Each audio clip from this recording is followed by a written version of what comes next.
ॐ अस्य श्रीभगवान् नीलकण्ठ सदाशिवस्तोत्रमन्त्रस्य श्रीब्रह्मा ऋषि अनुष्टुप्छन्द श्रीनीलकण्ठ सदाशिवदेवता ब्रह्मा बीजं पार्वतीशक्ति मम समस्तपापक्षयार्थे मस्थैर्य आयुरारोग्य अभिवृद्ध्यर्थं मोक्षार्दी चतुर्गुवर्ग साधनार्थं च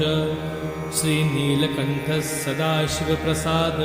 सिद्ध्यर्थे जपे विनियोगः। ऋष्यान्दिकन्यास श्रीब्रह्मा ऋषिये नमः शिरसि अनुष्टुप्छन्दसेनं मुखे श्रीनीलकण्ठ सदाशिवदेवताय नमः हृदये ब्रह्मा बीजाय नमः लिङ्गे